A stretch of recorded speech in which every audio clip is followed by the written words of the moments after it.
Bonjour et bienvenue sur la table ronde du management et du leadership, le podcast de RoboCoach Pro. Nous y parlerons de management, soft skills, ressources humaines, carrière, évolution du monde du travail, mobilisation des collaborateurs et bien sûr, leadership. RoboCoach Pro, ce sont des formations accompagnées, inter- et intra-entreprises, au service de votre évolution personnelle et professionnelle. Bienvenue, bonjour à toutes, bonjour à tous, bienvenue pour ce webinaire sur cette chaîne Webikeo RoboCoach Pro sur lequel nous allons être ensemble jusqu'à midi pour 45 minutes. Je vais nous présenter succinctement, vous présenter l'outil également en 2 mots. Donc, je m'appelle Damien Olenzoyo, je suis formateur RoboCoach Pro et je vous présente Jean-Claude de Grunler qui va prendre la parole aujourd'hui sur cette thématique tant attendue et si importante dans nos vies personnelles et professionnelles. Voilà, juste 2 mots sur l'outil. Je vous ai déjà mis un petit mot dans le chat. Donc, c'est moi qui interagirai avec vous dans le chat. Posez-y toutes les questions, remarques qui vous viennent. C'est toujours très intéressant pour nous de pouvoir apporter des réponses concrètes à vos besoins.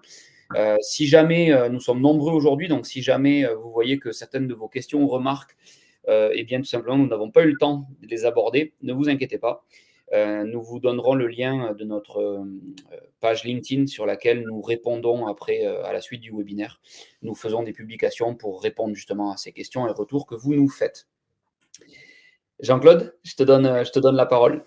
Merci beaucoup. Donc, on va parler d'écoute active. Et en fait, c'est un mot que tout le monde connaît, mais on ne sait pas trop exactement ce que ça veut dire. C'est quoi l'action qu'il faut mener quand on écoute? L'action, ce serait plutôt naturellement de parler plutôt que d'écouter. Eh bien non. Aujourd'hui, on va essayer de vous convaincre que la bonne action, c'est dans l'écoute. Pour beaucoup de gens, communiquer, c'est surtout, ça se limite à parler, à se faire entendre. On est l'émetteur, l'autre est le récepteur. Il doit écouter ce qu'on a à dire et, si possible, ne pas nous interrompre. Pendant ce webinaire, nous allons découvrir qu'il vaut mieux compter sur nos capacités d'écoute, d'observation, sur notre concentration, notre capacité de mémorisation aussi, et aussi sur notre capacité à éviter nos réflexes de blocage de l'écoute. On en parlera, je vous dirai ce que c'est qu'un blocage de l'écoute et vous verrez qu'il y en a beaucoup.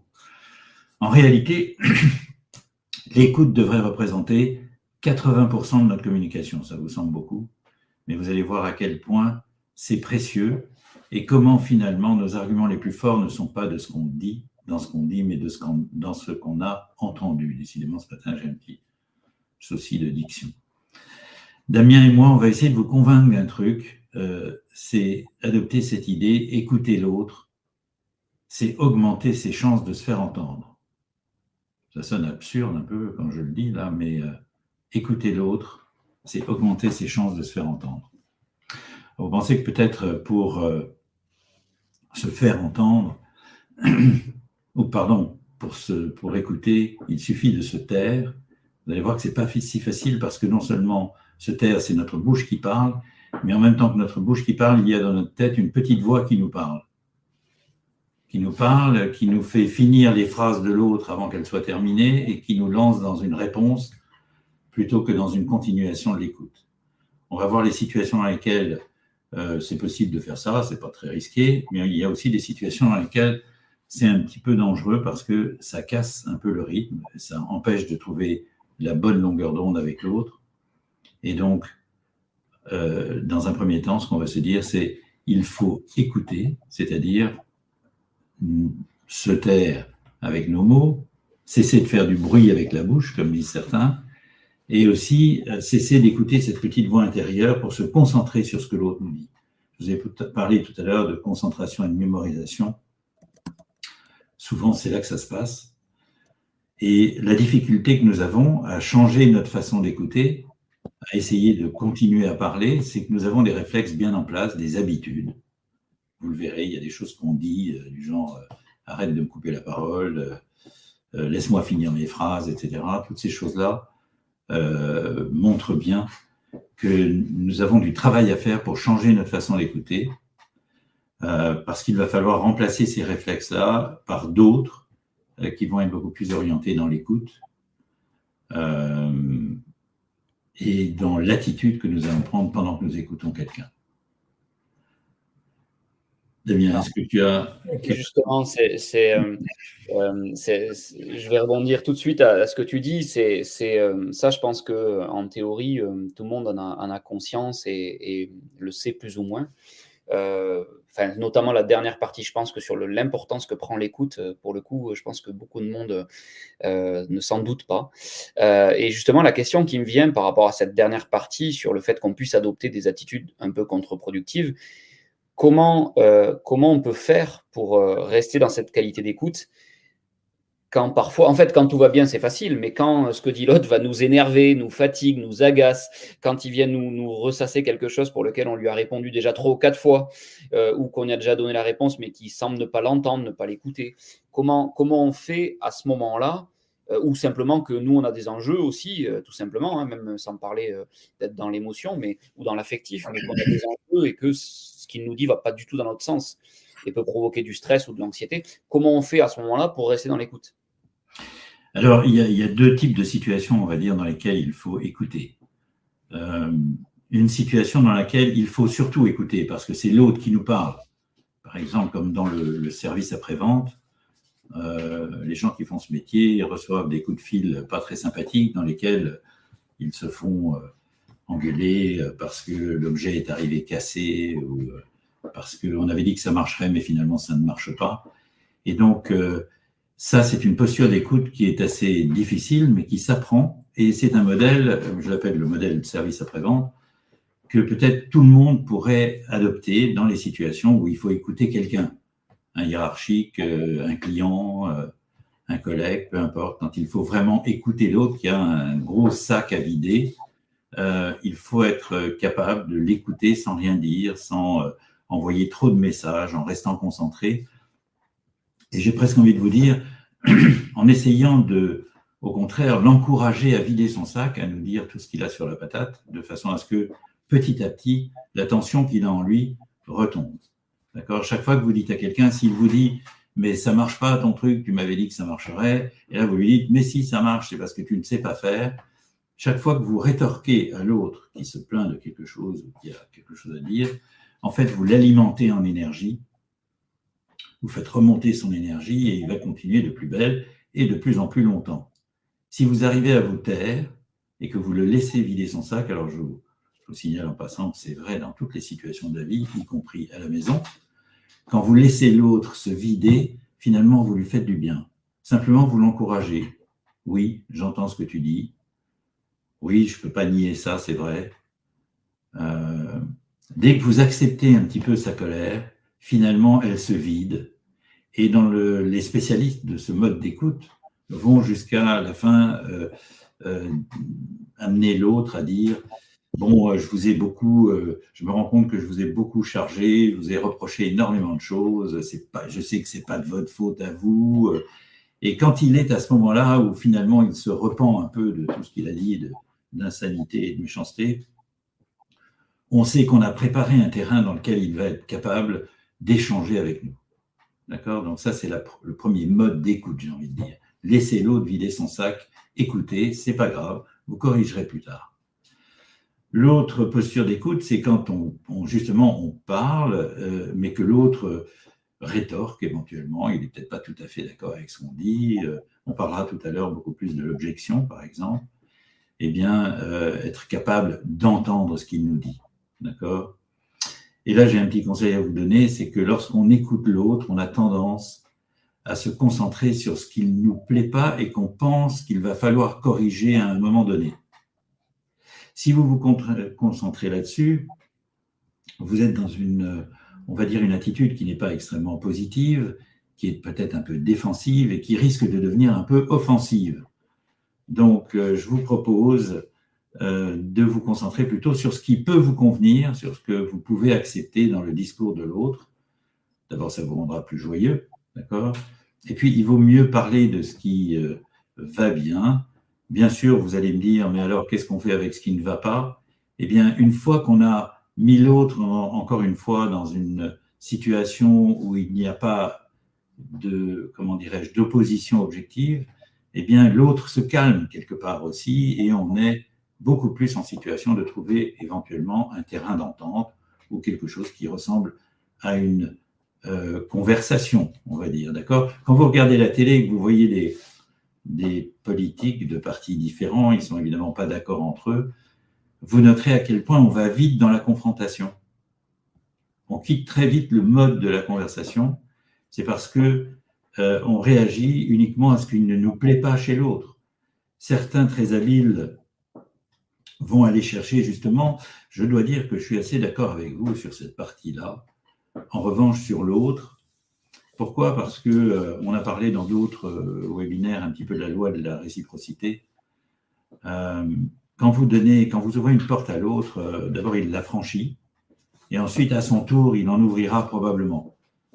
Vous voyez, c'est cette loi de la réciprocité, vous la connaissez. Il suffit par exemple de vous rappeler les fois où vous avez souri à quelqu'un juste parce qu'il venait de vous sourire. D'accord ? C'est ça la loi de la réciprocité, et si vous l'utilisez, vous verrez que dans l'écoute, c'est extrêmement utile, c'est extrêmement performant. Alors, je vais rebondir sur ce que tu dis parce qu'en plus, tu vois, j'avais envie d'aller dans ce sens-là et puis on a plein de questions sur le chat qui vont dans ce sens-là aussi avec des tonalités un peu différentes, mais grosso modo, l'idée c'est on a par exemple, je remonte un tout petit peu, mais Abdoun qui disait comment aborder une conversation quand l'autre ne laisse pas s'exprimer ou ne prête pas attention à ce qu'on dit. En fait, c'est ça, c'est quand il y a conflit ou quand l'autre en face ne semble pas disposé à la communication. On a aussi Louange qui dit est-ce que le silence, notamment j'imagine dans des situations un peu tendues comme ça, peut pas être interprété par la personne en face comme un manque d'intérêt pour ce qu'elle nous dit. Et enfin, on a Isabelle qui dit quel conseil vous pouvez emmener dans la gestion de l'agressivité. Et donc tout ça, ça va dans le sens de ce que je voulais dire, c'est justement quand on en arrive à cette tension ou à cette éventuellement agressivité ou à ce qu'on pourrait appeler la genèse d'un conflit. Donc c'est souvent en plus des moments dans lesquels on peut manquer de recul soi-même et du coup se faire un peu avoir par ses propres émotions, entrer en tension. Voilà. Est-ce que justement, quels sont les pièges à éviter et comment gérer ces situations-là ? Alors, ça fait beaucoup de questions en même temps. Je vais essayer de répondre à toutes. La chose la plus importante à retenir, c'est, on parle beaucoup d'agressivité évidemment. Rappelez-vous du service après-vente. Si vous laissez l'autre parler, alors d'abord, il y avait une première question qui était intéressante sur comment est-ce que je montre à l'autre que je m'intéresse à ce qu'il dit si je ne parle pas de mon côté. Alors, oui, ça c'était, je crois, oui, Louange qui disait le silence peut parfois être interprété par la personne en face comme un manque d'intérêt pour ce qu'elle nous dit. D'accord. Alors, oui, on pourrait dire ça, mais en fait, l'intérêt que vous montrez à l'autre, il est aussi dans le langage du corps. Ce n'est pas toujours dans le langage verbal, c'est beaucoup plus dans le langage du corps. C'est-à-dire que vous lui montrez, vous acquiescez un petit peu, vous faites un petit peu des mots avec le visage pour montrer que oui, vous avez entendu ça, vous êtes étonné par ci, vous êtes content de cela, etc. C'est comme ça que l'autre voit que vous le suivez. Gardez votre regard dans le sien pour bien lui montrer que vous écoutez, vous êtes concentré sur ce qu'il vous dit. Quand vous parlez, rappelez-vous que vous alimentez éventuellement la colère de l'autre. Si par exemple vous dites « mais c'est pas la peine de t'énerver », il n'y a rien de plus énervant que ça.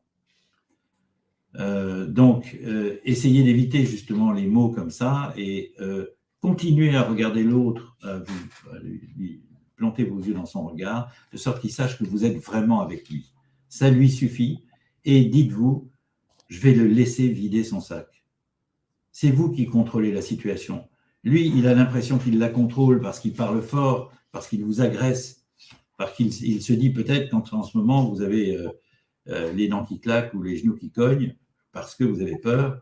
Mais en réalité, vous vous dites, j'attends qu'il ait vidé son sac et à ce moment-là, il sera moins énervé et on va pouvoir parler plus tranquillement. D'accord ? Plutôt que d'essayer de parler à votre tour, auquel cas il va répondre « laisse-moi finir », arrête de m'interrompre, etc. D'accord ? Donc, j'espère que ça répond à la question. Sinon, vous n'hésitez pas à en demander davantage. Je pense que c'est surtout ça. Apprendre à écouter, c'est apprendre à se gérer soi. Évidemment, si vous écoutez ce qu'il dit, vous allez vous dire, c'est épouvantable, il faut que je réponde. D'accord ? Vous êtes d'accord que c'est ça qu'on pense ? Il faut que je lui réponde. Je ne peux pas le laisser dire ça. Eh bien, à mon avis, si, vous pouvez. Laissez-le dire parce que ce qu'il dit là, c'est sous le coup de la colère. Quand la colère sera retombée, quand la tension sera retombée, vous pourrez parler de façon beaucoup plus constructive. Est-ce que tu peux me redonner les questions qui étaient venues? Oui, bien sûr, bien sûr. C'était donc il y avait donc Louange qui disait ça, puis j'essaie de les retrouver. Il y avait voilà Abdoun qui disait comment aborder une conversation avec quelqu'un qui ne permet pas à l'autre de s'exprimer ou qui ne prête pas attention à ce qu'on lui dit ou à ce que vous dites. Alors, ça me fait penser un petit peu aux réunions dans lesquelles il y a des gens qui disent mais on ne m'écoute pas, pourtant je connais la réponse à la question, mais on écoute plus volontiers les autres, pourquoi est-ce qu'on ne m'écoute pas moi? Il y a pas mal de choses à faire pour se faire entendre. D'abord, encore une fois, le plus important, quand vous êtes dans une posture d'écoute, vous écoutez ce que l'autre a à dire, que ce soit agréable ou pas, ne compte pas, vous le laissez vider son sac. Une fois qu'elle a terminé, s'il a tenu le micro tout le temps, vous pouvez lui dire à un moment donné, est-ce que ça t'intéresse de savoir ce que j'en pense? Est-ce que j'ai une petite place dans cette conversation ou bien il n'y a que toi qui parles? Comment tu vois les choses? D'accord? Mais vous dites ça à un moment donné où l'autre s'est calmé un petit peu. Et lorsque vous reprenez la parole, attention au blocage de l'écoute. Ne finissez pas ces phrases, ne rectifiez pas ces erreurs, ne rappelez pas des souvenirs, n'essayez pas d'être intrusif, ne donnez pas de conseils. Enfin, il y a un tas de choses, vous savez ce qu'on fait dans les... dévaloriser son interlocuteur, imposer son point de vue, utiliser aussi le oui, mais. Si je vous dis, vous tous qui assistez à ce webinaire, vous êtes formidables, mais je viens de casser ce que j'ai dit au départ. Vous n'êtes plus formidables puisqu'il y a un mais. Donc le oui, mais est quelque chose qu'il faut éviter aussi beaucoup. Donc donner raison à l'autre en lui disant « Oui, je suis d'accord avec ce que tu dis, mais… » On est d'accord que vous n'êtes plus d'accord. Donc c'est vraiment ça qu'il faut surveiller pour laisser l'autre à la fois se vider et ne pas devenir provoquant, ne pas chercher à avoir raison tout de suite. Et j'ajouterais qu'avec un peu de réflexion, vous pourriez vous dire, peut-être que ce n'est pas le meilleur moment, il m'a l'air un peu trop énervé, il m'a l'air un peu trop sûr de lui, il m'a l'air un petit peu remonté contre moi, je vais tenter ma chance à un autre moment, donc je vais essayer d'interrompre la conversation. Et pour ça, il y a pas mal de moyens. Vous pouvez dire, je sens qu'il y a tu as vraiment beaucoup de choses à me dire, est-ce que tu veux bien qu'on en reparle à un autre moment? J'étais pas préparé à une conversation comme celle-là, ou bien n'importe quel autre prétexte. J'ai mes petits pois sur le feu, il faut que j'aille couper le gaz. Donc, trouver n'importe quel prétexte, c'est pas important, mais essayez d'arrêter la conversation. Nous avons un problème à ce niveau-là, c'est que nous sommes toujours dans l'urgence de régler la situation. Le moment où la situation se présente n'est peut-être pas le meilleur moment pour la régler. D'accord? Attendez que les choses s'apaisent un peu. Ça me fait penser à quelque chose et après je te livre d'autres questions. Alors d'ailleurs j'en profite, hein, merci pour toutes les questions et remarques ou apports que vous emmenez dans le chat. Continuez, c'est super. On ne peut pas toutes les prendre, hein, donc je sais qu'il y en a qui sont passés auxquels nous n'avons pas répondu. Mais je redis pour les retardataires ce que j'ai dit au début. Toutes les questions auxquelles nous n'aurons pas répondu, nous y répondrons dans des publications sur la page LinkedIn RoboCoach Pro, donc vous pourrez les retrouver sans aucun problème.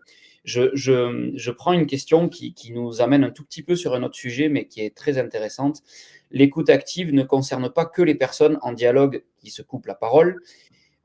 J'attendais plus, donc ça c'est les annonces, c'est Sylvie qui nous dit ça. Comment aussi garder une écoute active dans une conférence? Donc j'imagine quand on est conférencier ou quand on peut… Alors, je vais élargir ça un tout petit peu parce que c'est peut-être pas une situation qui correspond à la majorité des personnes qui sont là, mais je vais élargir un tout petit peu à quand on a un auditoire face à soi, un groupe, on fait une presse, on anime une réunion d'équipe dans laquelle on doit présenter n'importe quel sujet. Comment on peut faire en étant orateur pour garder quand même cette écoute active vis-à-vis du public? Alors, a priori, j'aurais dit plutôt que c'est le public, j'espère qu'il y a une écoute active. Mais effectivement, pourquoi pas, l'orateur aussi doit être attentif. Alors, écoutez, je vais vous dire un truc bizarre, on écoute avec les oreilles, bien sûr, mais si vous voulez mon avis, on écoute encore beaucoup mieux quand on écoute en même temps avec les yeux. Donc, j'ai envie de dire que peut-être pour un orateur, s'apercevoir si son public commence, s'il y a des yeux qui se ferment, des bâillements dans la foule, peut-être que ça veut dire qu'il faudrait réanimer un petit peu le débat ou réanimer la présentation pour que les gens se réveillent et comprennent que ce que vous dites les intéresse. Je pense que choisir dans la manière dont on présente les choses, moi-même d'ailleurs, vous pouvez m'évaluer là-dessus, est-ce que par moment je suis plus direct, est-ce que par moment je suis un petit peu plus monocorde, etc. Donc je suis à l'écoute de ça, de moi-même, j'ai envie de vous dire, pour essayer de ne pas rester dans cette platitude qui fait que je vais perdre votre intérêt. Je ne sais pas si ça répond à la question de la personne qui a… Alors, Sylvie précise, Voilà. ma question concerne le public, donc je ne sais pas… donc, oui. Alors, la responsabilité revient à l'orateur. S'il n'est pas intéressant, rester dans l'écoute active, qu'est-ce que ça pourrait être? C'est essayer d'entendre ce qu'il dit mal, essayer d'entendre ce qui peut-être n'est pas tout à fait précisé, et puis aussi, pourquoi pas, intervenir, poser des questions, aider l'orateur à se recentrer. Voilà. Je pense que c'est un petit peu ça. Hein. Être dans l'écoute active, c'est interagir. Sylvie remercie pour ça. On a Leïla qui nous demande, est-ce qu'il y aurait des astuces pour améliorer, voire donner à l'autre envie de nous écouter attentivement? Par exemple, dans le cas d'entretien ou lorsqu'on aimerait se confier sur un sujet qui nous semble important. Oui. Alors, j'aime beaucoup cette question. Elle me fait penser à un tas de choses en même temps parce que, vous voyez, par exemple, quand on voudrait que quelqu'un nous rappelle, je ne sais pas si ça vous arrive, vous appelez quelqu'un, il ne répond pas, et du coup, vous lui dites, écoute, je t'appelle parce que j'aimerais bien que tu me rappelles. Là, il faut que j'aille voir le médecin et je pensais que peut-être tu pourrais m'accompagner parce que j'ai un peu peur. Bref, vous lui dites tout ce que vous aviez à lui dire et à la fin, vous lui dites, rappelle-moi. Franchement, est-ce que l'autre va vous rappeler? Vous lui avez tout dit. Donc, si vous voulez intéresser quelqu'un, ne déballez pas tout ce que vous avez à dire, soyez un petit peu stratège dans votre présentation, essayez de dire les choses qui suscitent l'intérêt. Vous pouvez poser des questions. Est-ce que tu aimerais savoir comment finalement ça s'est passé pour moi l'autre jour dans cet entretien que j'ai eu avec mon boss? Là, vous venez de préparer l'autre à écouter. D'accord? Là, on n'est pas tout à fait dans l'écoute active parce que là, on est plutôt dans l'inverse, comment intéresser quelqu'un, eh bien, essayez de susciter son intérêt, plutôt que de simplement dire ce que vous avez à dire, d'accord? Essayez de trouver une façon pour attirer son attention. Je reviens un petit peu à l'écoute active. Avant que tu poses une question, si tu veux bien, Damien, je voudrais juste parler d'une chose extrêmement importante, c'est l'objection. Oui, ben c'est là-dessus que j'allais te… Voilà. Ouais, tout à fait. Comme quoi… Alors, l'objection, évidemment, c'est une contrariété, d'accord? Vous exposez votre belle proposition à quelqu'un et il s'objecte sur certains points. Il a des objections à vous présenter. Un peu comme je le disais tout à l'heure, si vous vous concentrez sur ce qui vous déplaît dans ce que vous dit l'autre, ça vous met dans un état nerveux un peu différent et vous allez avoir tendance à être un peu plus sur la défensive ou sur l'agressivité, ou vous allez avoir tendance à sortir tous les arguments auxquels vous pouvez avoir accès pour essayer de convaincre l'autre. Je pense qu'en réalité, l'objection, c'est un levier. C'est un levier pour se rapprocher de son objectif. Quand quelqu'un vous fait une objection, il vous dit ce qui ne lui convient pas. Et si vous introduisez cette partie-là dans votre discours à vous, vous touchez à sa motivation. C'est beaucoup plus fort que vos arguments. Par exemple, quelqu'un vous fait une objection parce que vous vous apercevez à travers ce qu'il vous dit qu'il a besoin d'être sécurisé sur un point.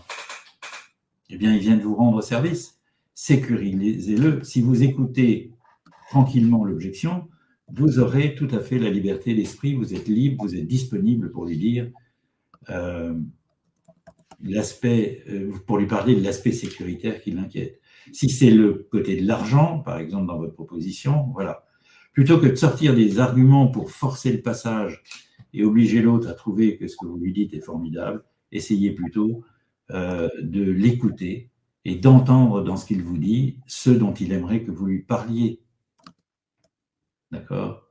On peut aller très loin là-dedans parce que les gens qui gèrent bien l'objection sont des gens qui arrivent toujours ou presque toujours à leur fin.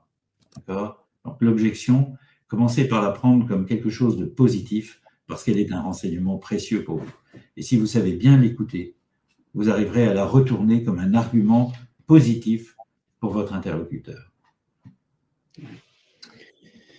Et ça me fait penser à quelque chose. Est-ce qu'il y a des signaux, tu sais, que l'on pourrait indiquer, que l'on pourrait guetter chez soi-même dans notre façon d'être, dans notre façon d'être face à l'autre, dans la discussion, dans l'échange, qui nous montrerait qu'à ce moment-là, ou même si je prends, par exemple, pareil, un orateur face à un groupe, qui me montrerait, ou face à une personne, qui me montrerait à ce moment-là que je suis plus dans cette qualité d'écoute qui me permet justement de tirer profit aussi des objections que la personne va me formuler.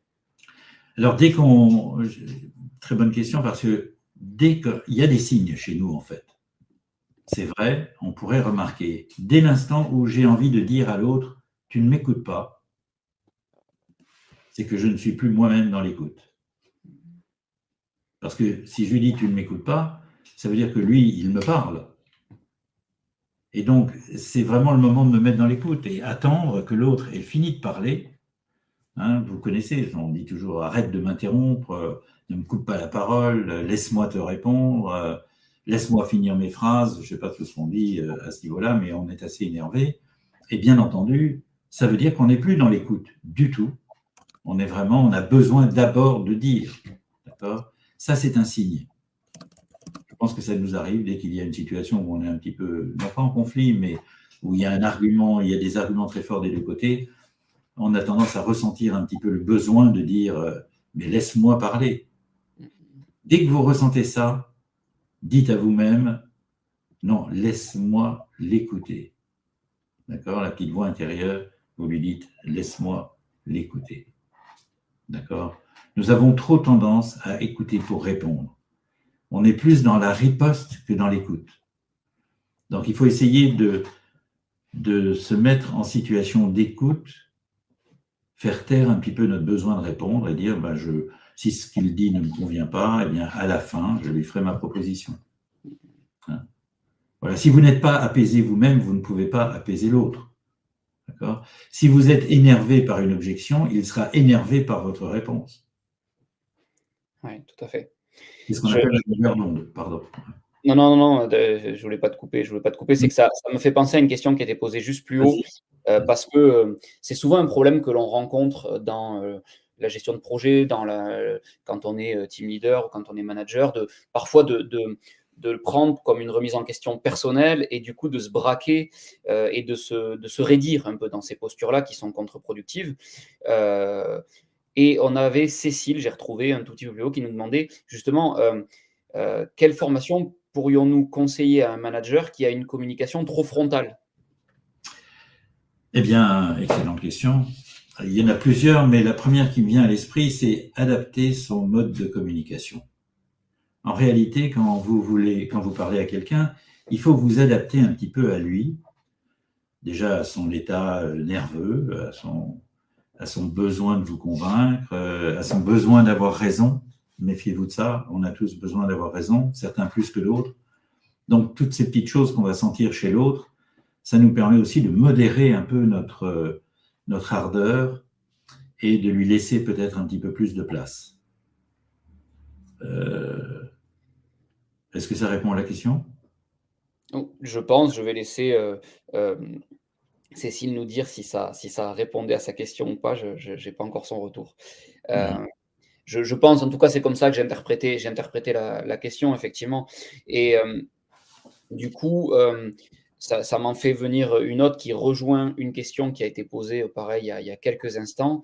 C'est quand on a face à soi, à l'inverse, qu'on travaille avec un manager, un chef d'équipe, un chef de projet, peu importe, qui va avoir une attitude, alors soit très, tu sais, très dans des jugements du style là c'est bien, là tu m'as déçu, là voilà, qui ne sont pas des jugements, qui sont pas des critiques constructives sur des faits ou un travail rendu, mais plus sur un jugement personnel, ou pour aller même encore plus loin, quand on est même des fois à travailler avec quelqu'un ou un manager qui va être un peu toxique. Comment on peut justement se positionner à l'inverse quand on n'est pas le manager qui a la communication frontale, mais au contraire celui qui l'a subi? Oui, on pourrait dire que c'est un manager paternaliste, disons, hein, qui, au lieu de critiquer ce que tu as fait, critique la personne que tu es. Évidemment, ça fait mal et ça rend nerveux. Quelle est la bonne attitude à avoir à côté de ça? Là aussi, j'ai envie de dire, laissez-le d'abord se vider. Cherchez les points, quand vous l'écoutez, vous critiquez, cherchez les points sur lesquels vous pourriez être d'accord. D'accord, parce que vous reconnaissez qu'en effet, vous lui aviez dit que ce serait pour hier soir et finalement vous lui avez remis ce matin. Admettre la part des choses qui finalement vous revient, si vous avez cette objectivité de dire oui, c'est vrai que vous l'apaisez, d'accord? Il se dit, elle m'écoute, il m'écoute, c'est très bien, il est satisfait dans son besoin d'avoir raison. Mais là, une fois que ça c'est fait et que tout le monde est calme, c'est le moment de revenir à la charge et de dire, en revanche, si tu me permets une remarque, j'ai pas trop apprécié ce que tu m'as dit là-dessus, ou je trouve que tu es un peu injuste avec ça, etc. Ça peut le recadrer pour la prochaine fois, et aussi, ça lui apprend que critiquer ce qui a été fait, c'est tout à fait normal pour un manager. Critiquer la personne, c'est pas du tout normal pour un manager. J'amène juste un autre élément sur cette question-là qui me fait penser à ce que tu disais tout à l'heure. En fait, je reprends ce que tu disais tout à l'heure là-dessus, mais c'est dites-vous bien que quand vous êtes face à quelqu'un qui n'est pas dans l'écoute ou quelqu'un qui, je voyais une personne qui disait quand on a quelqu'un qui part dans des diatribes insupportables, quand quelqu'un qui va aussi être dans une attitude paternaliste, quelqu'un qui va être dans l'agressivité ou qui va être dans une attitude passive-agressive, etc., etc., vous avez dans les mains une télécommande avec un bouton volume up et un bouton volume down. Et le bouton qui, paradoxalement, contrairement à ce qu'on pourrait penser, le bouton qui va vous faire augmenter le volume et en fait renforcer la posture, la raideur, donner de l'énergie finalement à ce sur quoi l'autre se fixe, c'est chaque fois que vous allez essayer de vous justifier, de vous expliquer, d'expliquer à l'autre, d'argumenter, de vouloir le convaincre, de vouloir lui montrer qu'il n'a pas bien compris. Non, vous êtes vraiment professionnel et investi. Et chaque fois que vous faites ça, en fait, c'est un peu contre-intuitif, mais vous augmentez sa posture. Et chaque fois que vous le questionnez, vous la diminuez, sa posture.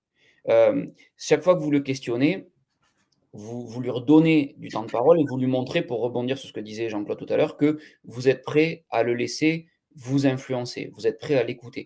Et du coup, en plus de glaner plein d'informations et tout ce que Jean-Claude a pu évoquer, vous diminuez en fait la force de sa posture d'opposition ou autre. Ça me fait penser à ça. Est-ce à dire, pour rebondir sur ce que tu disais par une question et quelque chose dont nous avions envie de parler aujourd'hui, est-ce à dire que ça consiste schématiquement à se mettre un peu, à éviter les malentendus et à essayer de trouver comment être sur la même longueur d'onde que son interlocuteur? La longueur d'onde, c'est quand, vous voyez, on va dire, c'est presque une joute oratoire. Il y en a un qui fait un monologue et il y a l'autre qui est obligé d'écouter jusqu'au bout. C'est vraiment, pour celui qui écoute, il a besoin de patience. Celui qui parle décharge quelque chose. Mais celui qui écoute prend cette charge. Et donc, il est important qu'il la gère bien pour qu'elle ne l'envahisse pas trop et qu'il ne se retrouve pas complètement abasourdi à la sortie, en étant frustré parce qu'il n'a pas pu s'exprimer lui aussi. Donc, il y a évidemment quelque chose à gérer. Je pense qu'on a vu un petit peu des moyens de faire ça. Mais encore une fois, s'adapter à l'autre, essayer de le laisser se vider de son énergie, sans trop tenir compte de ce qu'il dit, parce que c'est jamais très agréable de toute façon, donc c'est pas ça qui est intéressant. Mais plutôt de se dire, une fois qu'il aura fini, on essaiera de trouver un moyen de s'entendre. Et encore une fois, la bonne façon d'accuser le coup, c'est de l'approuver. Hein. Cherchez dans ce qu'on vous dit, même si c'est un monologue, qu'est-ce qu'il y a là-dedans qui peut me plaire, et vous reformulez ça simplement. Oui, je trouve que tu as raison quand tu penses à ça. Et du coup, l'autre est beaucoup plus intéressé à ce que vous avez à dire. Beaucoup plus que si vous lui disiez, par exemple, bon, dis donc, tu as fini de parler tout seul, là, j'ai le droit de parler moi aussi ou quoi. Hein. Évidemment, ça n'appelle pas de la part de l'autre quoi que ce soit de positif. Il faut vraiment essayer de rentrer là-dedans. Votre meilleure arme, c'est d'accepter la situation provisoirement. Hein. Je ne suis pas en train de vous dire que vous devez devenir un paillasson, mais accepter cette attitude de l'autre et désamorcer-la en le satisfaisant quelque part avec un détail sincère. D'accord ? Vous ne lui dites pas « j'adore ce que tu dis » si vous n'aimez pas ce qu'il a dit. Il faut être toujours dans la sincérité. Voilà. Damien, je pense que tu as une bonne surprise pour tout le monde à nous annoncer. Est-ce que c'est le moment pour en parler d'après toi ? Alors, on va en parler dans 2 minutes. J'amène juste une dernière petite question parce que je pense qu'on peut y faire une réponse courte et elle a été posée plusieurs fois. Je remercie aussi toutes celles et ceux qui ont posé des questions auxquelles on n'a pas répondu. Si vous êtes arrivés en cours de route, comme je le disais, nous y répondrons à toutes sur la page LinkedIn de RoboCoach Pro parce qu'on était nombreux aujourd'hui, on ne pouvait pas répondre à tout le monde au fur et à mesure. Effectivement, il y a une question qui a été posée de nombreuses fois, c'était justement quand on est face à quelqu'un et qu'on essaie d'être dans l'écoute active, est-ce qu'on peut prendre des notes ? Ah, excellente question. Oui, si on ne donne pas l'impression qu'on est en train d'écrire un livre. D'accord ? Si vous relevez le regard régulièrement pour l'écouter et puis ensuite vous notez quelque chose, à la limite, je dirais que c'est un peu flatteur. Ça dépend du sujet de la conversation, mais quand vous prenez des notes, en réalité, vous dites à l'autre, tu me dis des choses importantes que je voudrais éviter d'oublier. Donc, c'est toujours une très bonne chose. Ça donne le côté je prends la situation au sérieux puisque je veux en garder un souvenir précis pour pouvoir le réutiliser. D'accord ? Mais n'oubliez pas que si vous faites juste écrire en regardant votre feuille et en ayant le stylo qui court sur la page, ça peut être un peu déstabilisant pour l'autre. Tout à fait, tout à fait. Alors, c'est le temps du coup de venir à la petite surprise que nous avons à vous proposer et de clôturer ensuite ce webinaire ensemble. Je vais vous partager un document. Voilà, normalement, vous devriez le voir, ce document. Donc, je vais d'abord tout simplement récapituler ce que nous venons de dire. Voilà, ce document, vous l'aurez aussi, il vous est envoyé suite au webinaire. Il est téléchargeable, donc voilà, aucun souci là-dessus. Vous pourrez y revenir. Je me profite aussi pour dire un petit mot à celles et ceux qui nous regarderont en replay. Vous pouvez également avoir ce document et cliquer sur les liens que vous y trouverez.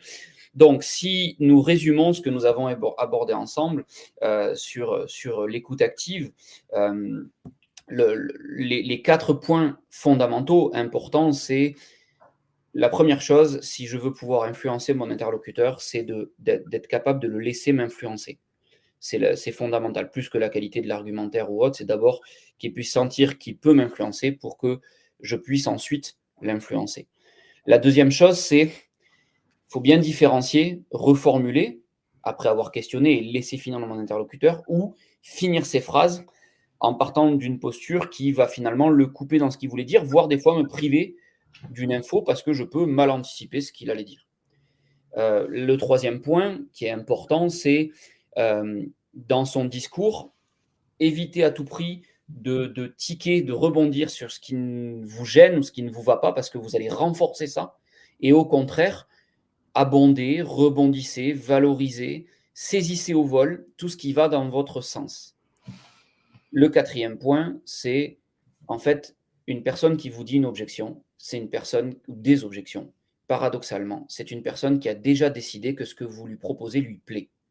Si ce que vous lui proposez ne lui plaisait pas, elle vous proposerait autre chose, elle irait sur d'autres choses, elle ne vous écouterait pas. Quelqu'un qui vous répond par des objections ou des oui mais, pour le dire comme ça, c'est quelqu'un qui a déjà envie de vous suivre.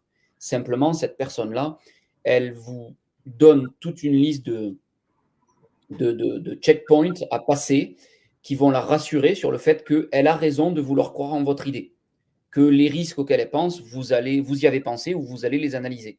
Donc, prenez ces objections-là un peu comme des panneaux de direction sur un sentier qui vous indiquent par où passer pour arriver à votre objectif. Parce que parfois, votre objectif, vous le voyez, vous êtes en bas de la randonnée, vous voyez le sommet là, mais passer tout droit à travers les ronces, ce n'est pas forcément le chemin le plus facile, même si on dirait que c'est le plus court. Donc parfois, suivre les panneaux que l'autre vous donne vous permet de suivre le sentier et d'aller au bout. Et dernière petite chose, pour toutes celles et ceux qui sont intéressés, nous avons une chaîne YouTube RoboCoach Pro avec des super vidéos sur les formations, sur les tests, sur les exercices, sur la logique pédagogique, sur la valeur de l'entraînement, puisque vous avez une phrase qui résume la pédagogie, c'est que rien ne résiste à l'entraînement. Nous avons une page LinkedIn sur laquelle vous pourrez retrouver toutes les semaines, nous publions des trucs et astuces, des outils, des conseils et les réponses aux questions qui ont été posées. Et vous pouvez aussi évidemment vous abonner à la chaîne RoboCoach Pro sur Webikeo pour être informé de tous les webinaires à venir. Merci Jean-Claude, merci à toutes et tous pour votre participation très active et très intéressante sur le chat et au plaisir de vous retrouver dans un mois au plus tard. Merci beaucoup. À bientôt. Vous avez apprécié ce podcast ? Abonnez-vous, likez et partagez-le. Retrouvez-nous sur YouTube, LinkedIn et sur robocoachpro.com. À bientôt pour un nouveau podcast ou en formation.